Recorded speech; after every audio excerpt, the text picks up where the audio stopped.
दोस्तों, मैं विवेक एक बार फिर से अपने YouTube channel stock trading technique पर आपका हार्दिक स्वागत करता हूं। दोस्तों, आज मैं आपको एक ऐसी इंफॉर्मेशन देने जा रहा हूं जिससे आप स्टॉक प्राइस किस तरफ मूव करेगा आप खुद ब खुद उसको एनालाइज कर सकते हैं और वो किस तरीके से होगा वो आपको मैं इस वीडियो में बताता हूं। दोस्तों, आपने ओपन इंटरेस्ट का नाम सुना होगा। कई वीडियोस इंटरनेट के ऊपर अवेलेबल हैं कि ओपन इंटरेस्ट इस प्राइस में इतना हो गया, ओपन इंटरेस्ट इस प्राइस में इतना हो गया, इसमें शॉर्ट्स क्रिएट हो गए, इसमें लॉन्ग्स क्रिएट हो गए। अब आप एक मुझे चीज बताइए, मार्केट के अंदर जितने बायर्स हैं उतने ही सेलर्स हैं, तो फिर शॉर्ट पोजीशंस और लॉन्ग पोजीशंस कैसे पता करेंगे? ये एक बहुत बड़ा क्वेश्चन है और मेरे से कईयों ने पूछा है। तो मैंने सोचा क्यों ना मैं आपके लिए इसके लिए एक वीडियो ही तैयार कर दूं। आप सबको पता है कि मार्केट के अंदर जितने बायर्स होते हैं उतने ही सेलर्स होते हैं। अगर बायर और सेलर दोनों की पोजीशंस को एक साथ देखेंगे तो वो ओपन इंटरेस्ट होता है। जैसे 5 बायर्स हैं और 5 ही सेलर्स हैं, तभी तो कॉन्ट्रैक्ट बनेंगे, 5 कॉन्ट्रैक्ट बनेंगे। तो इस तरीके से ओपन इंटरेस्ट तो हुआ 10। हां, कॉन्ट्रैक्ट्स हुए 5। बायर और सेलर को मिला के एक कॉन्ट्रैक्ट माना जाता है और जितने बायर हैं और जितने सेलर्स हैं उनको मिला के हम ओपन इंटरेस्ट मानते हैं। तो चलिए मैं उसको आपको एक ब्लैक बोर्ड के ऊपर आपको लेके चलता हूं और आपको दिखाता हूं कि कैसे प्राइस बदलते हैं और कई बार ओपन इंटरेस्ट नहीं बदलते और कई बार ओपन इंटरेस्ट बदलता है और प्राइस नहीं बदलते। ऐसा क्यों होता है? तो चलिए ब्लैक बोर्ड पे चलते हैं। अब अगर आप देखेंगे, मैंने मिडल के अंदर स्टॉक प्राइस मूवमेंट मेंशन की हुई है। जैसे आप देखिए, और इधर बायर है और इधर सेलर है। अगर थोड़ा सा आप अपनी वीडियो को जूम करके देखेंगे तो आपको सारा समझ आ जाएगा। अब आप देखिए, जैसे पहले बायर ने एक कॉन्ट्रैक्ट जनरेट किया, बाइंग डाली, तो दूसरे ने, सेलर ने उसको सेल कर दिया, तो इन दोनों के बीच में एक कॉन्ट्रैक्ट जनरेट हो गया। इसको कहेंगे हम एक कॉन्ट्रैक्ट और 2 ओपन इंटरेस्ट।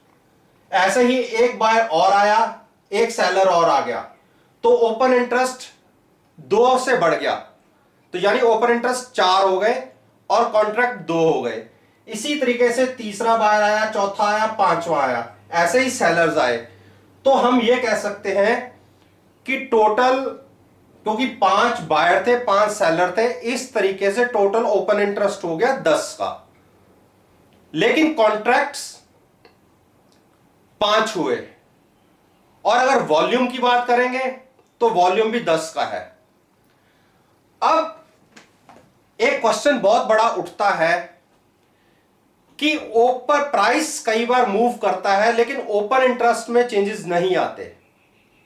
वो कैसे होता है वो आपको मैं आगे समझाता हूं। अब आप देखिए, जब तक आप इस तरीके से थे, 5 बायर थे, 5 सेलर्स थे, तो इसको हम कह सकते हैं कि एक कंसोलिडेट फेज, जहां स्टॉक ना तो ऊपर की तरफ मूव करता है ना नीचे की तरफ मूव करता है। तो फिर प्राइस कैसे मूव करता है, चलिए इसको डिस्कस करते हैं। अब जैसे 2 बायर नए आए, ये एक बायर है 6 का, मैंने 6 से रूप मेंशन किया, और एक बायर और आया, ये नए बायर आए 2। तो अब ये बायर किससे खरीदेंगे? जहां तो 2 नए सेलर आए लेकिन सेलर 2 नहीं आए, तो हुआ क्या कि जो ये पहले 2 बायर थे ये यहां पे सेलर बन गए। तो हम जो इनको क्रॉस करके यहां पे 2 सेलर खड़े हो गए, 6 और 7। इन्होंने प्राइस को 6 और 7 रुपीस तक बढ़ा दिया। अब आप देखिए ओपन इंटरेस्ट इसमें गेन नहीं हुआ क्योंकि दो बायर्स एग्जिट कर गए सेलर बन के। तो ओपन इंटरेस्ट सेम है लेकिन प्राइस मूवमेंट 7 रुपए तक हो गई। इससे फर्क क्या पड़ता है? इसमें होता है कि जो बायर्स की एवरेज प्राइस होती है वो ऊपर मूव कर जाती है। आप देखिए जब तक 5 बायर्स थे तो एवरेज प्राइस थी 3, सेलर प्राइस थी, एवरेज प्राइस थी 3, क्योंकि अगर 1 2 3 4 5 को आप जोड़ के डिवाइड करेंगे 5 से तो 3 आएगी, ऐसे ही इनको करेंगे तो 3 आएगी। लेकिन प्राइस तो ऊपर मूव हुआ है, वो मूव इनकी वजह से हुआ कि इन्होंने 6 रुपीज के ऊपर भी बाय किया और 7 रुपीज के ऊपर बाय किया। तो अब इनकी एवरेज बढ़ जाएगी, 3 से हो जाएगी 5 5.5 रुपए। आप यहां से ऐड करिए 3 और 4 7 5 12 6 18 7 25, यानी 25 को आप 5 से डिवाइड करेंगे तो ये 5 की एवरेज हो जाएगी, 5 की एवरेज हो गई। लेकिन सेलर्स की एवरेज अभी भी 3 खड़ी है। तो जो ये फर्क होता है यही मार्केट को मूव कराता है। ओपन इंटरेस्ट सेम है, बायर्स सेम है, सेलर्स सेम खड़े हैं, लेकिन प्राइस ऊपर मूव कर गया। अब जो हम कहते हैं कि मार्केट में ये सपोर्ट है, ये रेजिस्टेंस है, कायदे से वो स्टॉक की प्राइस या रेजिस्टेंस एक तरीके से हम कह सकते हैं नहीं होती, वो सेलर्स की और बायर्स की एक सपोर्ट और रेजिस्टेंस होती है। इनकी एवरेज आ रही है 3। अब इनकी ऊपर की जो हम कह सकते हैं कि इसके लिए जो उल्टा होगा, यानी जो सेलर्स हैं उनकी जो ऊपर की कह सकते हैं कि सपोर्ट वो निकल के आएगी 5। यानी वो अगर प्राइस 5 या ऊपर जाता है तो ये अपनी पोजीशंस काटना शुरू करते हैं। इसी तरीके से अगर प्राइस नीचे की तरफ मूव करता है तो 3 के आसपास प्राइसेस रिवर्स होना शुरू होती है। और जब आपने देखा होगा कि क्लियरिंग वाले दिन मार्केट के अंदर बहुत बड़ी बड़ी मूवमेंट्स आती हैं, स्टॉक प्राइसेस 10-10 15% पे ऊपर चले जाते हैं, उनका रीजन ये होता है कि जब मार्केट में पोजीशन स्केयर ऑफ होती हैं, अब क्योंकि ये सारे बायर्स हैं, ये सारे सेलर्स हैं, क्लियरिंग वाले दिन इनको अपनी पोजीशंस को रिवर्स करना है, ये बायर्स बनेंगे और ये सेलर्स बनेंगे। तो आप ये देखिए इनको इस प्राइस के ऊपर अपनी पोजीशंस काटनी पड़ेंगी। तो जिस तरफ वॉल्यूम वेटेज एवरेज प्राइस होगा, मार्केट उसके रिवर्स मूव करती है। आपने अगर मेरी वीडियोस 2-3 देखी होगी तो मैंने आपको जैसे बोला था कि निफ्टी या बैंक निफ्टी काफी डिस्काउंट के ऊपर चल रही थी, 150 रुपए 200 रुपए डिस्काउंट के ऊपर थी। अब डिस्काउंट का रीजन क्या था कि मार्केट में शॉर्ट्स बहुत थी। आप देखिए जिस दिन लास्ट क्लियरिंग होती है, जब मार्केट में शॉर्ट्स होती हैं तो करंट जो एक्सपायरी की पोजीशंस होती हैं वो ऊपर के रेट पे कटवाई जाती हैं क्योंकि लोगों को बाय करनी है, और जो शिफ्टिंग होती है वो नीचे के प्राइस पे होती है क्योंकि आप फिर नीचे जाके आदमी को दोनों तरफ से मार पड़ती है। तो ओपन इंटरेस्ट को इस तरीके से बहुत बढ़िया तरीके से समझा जा सकता है। और अगर आप एनएससी की साइट के ऊपर जाएंगे तो जहां पे डेरिवेटिव्स वालों की का डाटा आता है, उसके ऊपर हर स्टॉक का डेरिवेटिव्स का एक वॉल्यूम वेटेज एवरेज प्राइस आती है जो स्टॉक्स की अंडरलाइन प्राइस होती है उसके हिसाब से चलती है। आप देखिए अगर वो अंडरलाइन प्राइस से नीचे की तरफ है उसका प्राइस, तो यानी मार्केट में बायर्स ज्यादा बुलिश साइड बैठे हैं कि वो 1 रुपए में भी खरीदने को बैठे हुए हैं, 2 पे भी खरीद रहे हैं, 3 पे भी खरीद रहे हैं, 4 पे भी खरीद रहे हैं। यानी उनको स्टॉक जिस रेट पे मिलता जा रहा है वो लेते जा रहे हैं। और इसके रिवर्स अगर एवरेज प्राइस मतलब उससे नेगेटिव साइड पे है तो बिल्कुल उसके उल्टी पोजीशन होती है। अगर आप इसको मार्केट के अंदर एनालाइज करके किसी स्टॉक की मूवमेंट को आप ट्रैक करेंगे तो आपको देखिए मैं कहता हूं 90 से 95% एक्यूरेसी आपको स्टॉक की मूवमेंट में मिलेगी। आप खुद एनालाइज करके देखिए जो मैंने आपको बताया है, आप इसके हिसाब से केवल और केवल पेपर पर लिखकर ही एक तरीके से अपना ट्रेडिंग व्यू लीजिए और देखिए कि जो मैंने इस वीडियो में बताया है क्या वो बिल्कुल सही बैठ रहा है या नहीं।